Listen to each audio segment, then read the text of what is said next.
What's cracking, everybody? Welcome back to the channel.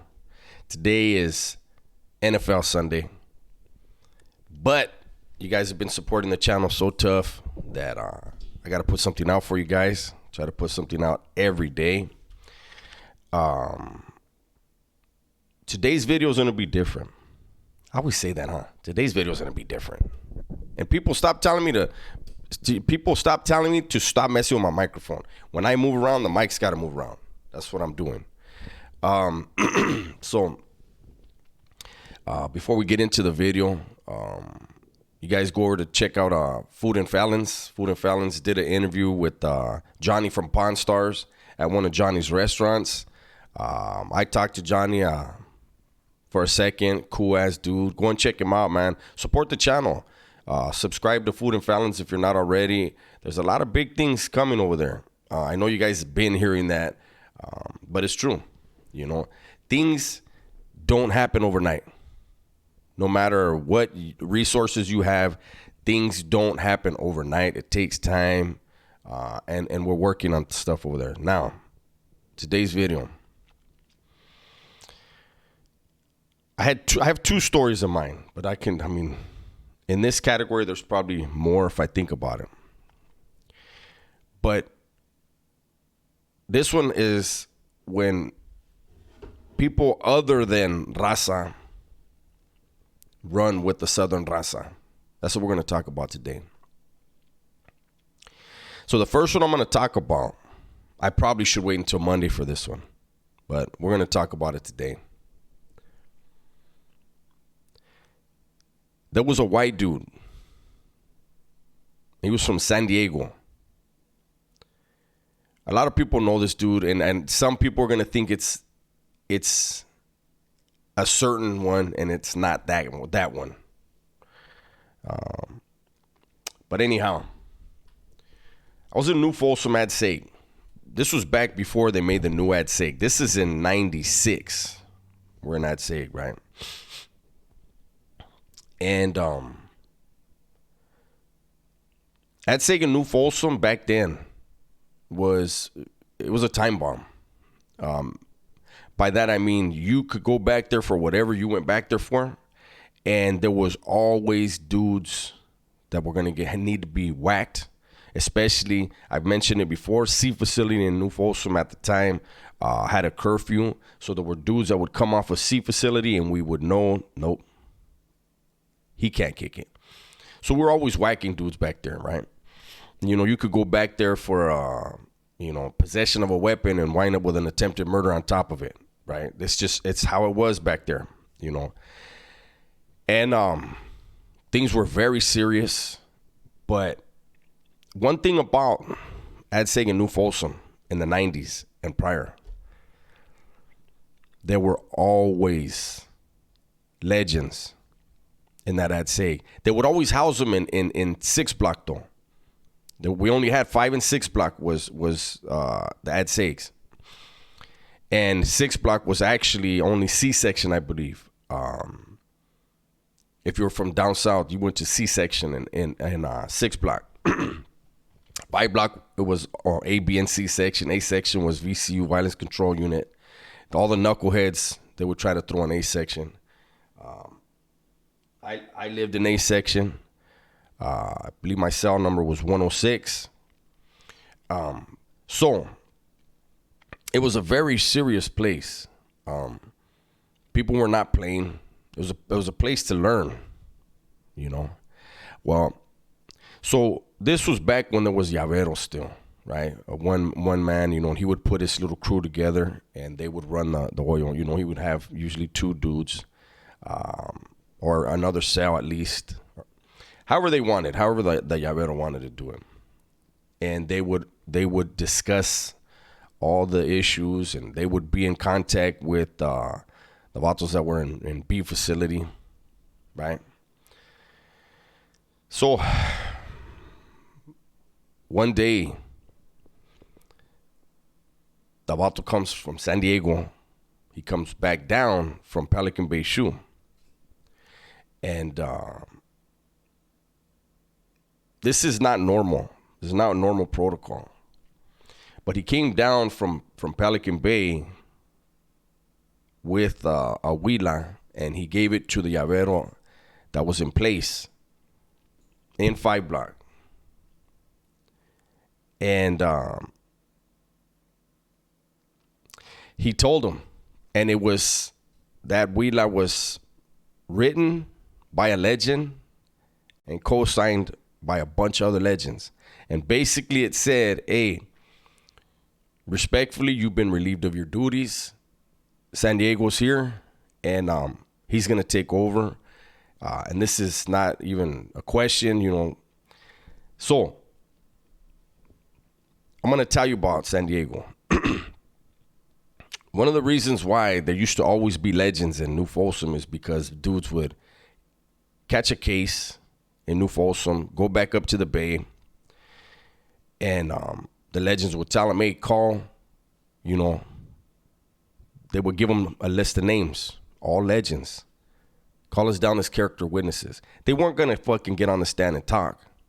They just wanted to get to New Folsom for one, to have a meeting. That's why they would give them a list, you know, bring these, we need all these dudes there, boom, boom, boom, boom. And they would pull them down, and they would have their discussions, iron things out, get stuff, you know, in motion, whatever. But they would also party. It was a way for them to get away from that dungeon, get some sunlight, and, you know, get their party on, meet new people. Well, San Diego had already caught a case, right? But a facility where the ad seg was, before California even had protective custody or SNY, when that didn't even exist in California, there was one place, and it was A Yard in New Folsom, which was 1, 2, 3, and 4 blocks, I think. Those blocks were former legends, people who had walked away from that life or got whacked out or whatever it was. And they were high-powered dudes that couldn't go anywhere in the state, and they would place them on that yard, right? So those dudes worked in dental, in medical, in the kitchens, in different places, right? So when San Diego had came, he found out that a former legend worked in dental. Signed up for dental, had a handcuff key that he made, came out of the cuffs, jumped up out of that dental seat, that dental chair. The CO was like, hold up. And he said, it ain't for you. He pulled out a bone crusher, and he told the cop, it ain't for you. And the cop said, okay, and stepped to the side. And San Diego went, and he hit his target. The dude was no joke, man. And I respected him. He was intelligent. He had proven himself repeatedly that he was with it and willing to do kamikaze missions, whatever it took, he was going to do it. But there were 2 other individuals in that SEG with us. One from San Diego, one from Pomona. And these dudes had been down for a long time. And I heard them. They said, why'd that vato step down? The original llavero, right? Why'd that vato step down? That other dude's a white boy. He ain't running shit. Whoa. The one from Pomona actually pushed it harder. He tried to have a coup. The problem is San Diego was respected by too many people. See, the dude from Pomona, he was a fucking idiot. He had actually got validated by his own stupidity. The cops asked him, you had to get hit with 3 points. They usually wanted 5 to validate you. This is a lot, a lot of people, you don't know what I'm talking about. But this is how they slammed you down forever in the shoe. It's called a validation. They didn't have the points necessary, I guess, right? I guess they needed one more point. One more point. And this jackass, they pull him out for an interview. We didn't go to those interviews, but he did, right? He was different. He was special. And they pulled him out and they asked him if he knew a particular legend. And this jackass said, of course I know him. That's my homeboy. No, when they reach that level, they're not from your neighborhood no more, you dumb fuck. But this brilliant son of a bitch told the cops that was his homeboy. Yeah, he knew him. Not only did he know him, but it was his homeboy. That was the final point. That was the nail in his coffin that got him validated. Remember, this is back when we had Group Yard. There were other vatos there that had been down just as long as him that saw his packet after he got validated, and they told him straight out, look, I was there when they told him.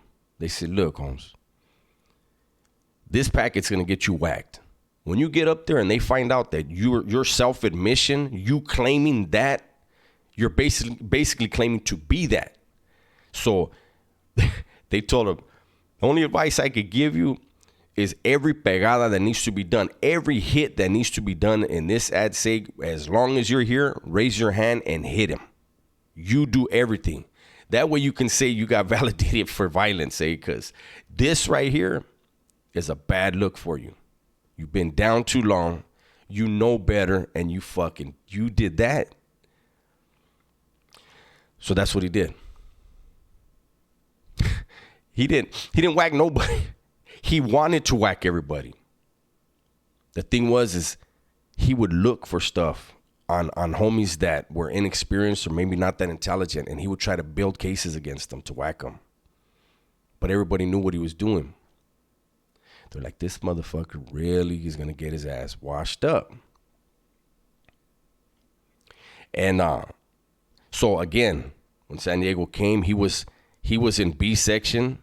By that time, I had moved over to B section because my Sally and the crew that I had landed with, we all landed in A section. Everybody had already got transferred out. So I moved over to B section, and I was about 2 cells away from San Diego. And I was in the corner, 1 cell away from the corner pocket on the bottom that leads into C section. Pomona was 1 cell, the first cell in C section, so he was 2 cells away from me. And we could hear him on the tier talking about that white boy ain't running shit for us. We run our own shit. Unheard of. Doesn't happen. Violation of all protocol. But this dude was so worried about his validation packet that he was making big mistakes. And so it was determined at the time. Where he was lucky was the riot on B facility, the 1996 riot had happened. And so we were slammed down in Ad Seg. That was the only thing saving him. I believe that's the only reason why he even tried this bullshit. But he was forming an alliance with guys that didn't know any better. All in his section. Meanwhile, vatos in B section that could hear what he was saying were hollering at him like, hey, fool, like, San Diego can hear you. Like, you know what time it is, right? And he's like, yeah, I'll go to war with that vato, this and that. With what support, right? And again, this dude was trying to just have different reasons for why he got validated. And everybody knew, if this fucking yard opens up, that's a dead man walking. Why was he doing this though? It had nothing to do with the homie being white. It had to do with personal shit. But there were other people that were like, ain't no white boy gonna tell me what to do. Dangerous way of thinking, especially when somebody's proven, somebody's from a barrio, accepted in his barrio, comes in and is accepted by the legends, is doing things directly for them. But that's the treachery of it all. And before I go, because I know you guys are probably curious, They transferred us out before they opened the yard back up. No, they didn't. I almost messed up right there. No, they didn't, because that's when another story I told. Right when they opened it up, somebody got the dog shit stabbed out of him on my yard, and one of the homies lost his eye in the process because the cop shot it out of his fucking head, basically. No, this is what happened. Pomona decided that he needed to send a hot huila, a hot kite. A kite is a note, for those of you that don't know. He wanted to send a hot huila down the tier while the cops were on the tier. Somehow the kite got caught, which is almost unheard of. But there's ways, if it does get caught, you just tie another weight on your slack, throw that out, straight out off the tier. It'll pull you out wherever you got stuck. We know how to get off the knot, right? But mysteriously, he couldn't figure out how to untangle or get out of whatever the fuck he was stuck on. The cop gets the kite, and it was basically a kill kite that he had wrote. The cops pull him out. The IGI actually pulled him out, if I remember right. And us being in B section is where the counselor's office is and the CO's office is. So we can see who goes in and out of both. Everybody's watching. And San Diego lived on the bottom next to the shower, so he was in direct eyesight. IGI goes in the counselor's office. Pomona is in the cage. They pull him out, take him in there. Next thing you know, there's an alarm, right? They pull out Pomona and they take him to 7 block. I'd say.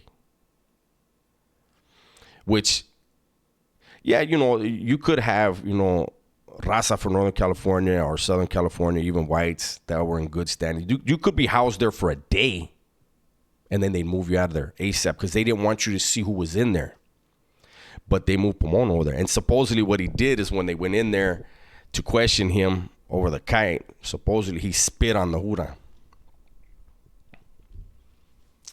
And he never came back. But see, everybody knew that yard was about to start opening up. That's why I said I had to remember correctly. Everybody knew yard was about to open up. This cat had started so many fires, he knew he couldn't put them out. The jig was up. It was time to pay the piper. And he got a kite caught. And then when I get transferred,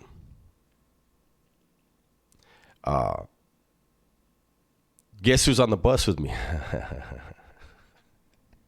And they put me and the vato that was going to be my cellie, because back then you could say, hey, I want to sell up with this dude, and you do, right? So the dude sitting in the cage next with me, we had to say, hey, let's sell up, homie, this. All right, yeah, cool. Then they bring in this cat, Pomona dude, right? And they sit him in the cage in front of us. Immediately, they don't put nobody in the little cage with him. Everybody in the little cages had somebody sitting with them but him. And immediately he's like, hey, Holmes, I heard that you and so said this about me. I did, eh? And he's like, hey, Holmes, well, this and this and that. And I said, well, we could sell up. You want to sell up? We can sell up. Everything you're doing is making your situation worse. He didn't want to sell up. He didn't want to sell it. He couldn't get a selling.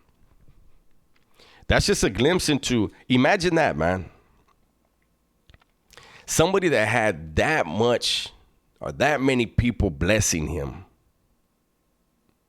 because the color of his skin, a snake tried to turn the whole building against him. Doesn't work like that. Doesn't work like that at all. That's one of the stupidest fucking things you can do.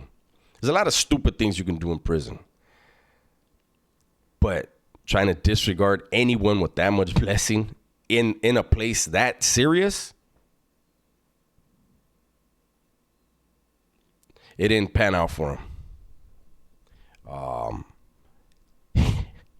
I don't know what happened. I do know what happened, but we're not going to talk about what happened to that guy. He sat in the dungeon for a little while and tried to plead his case, and it didn't work. And then I don't know what happened after that. But there's today's story. Hopefully, you guys enjoyed it. I'm gonna be interested to see, because I know there's gonna be people that have an idea, especially dudes from San Diego.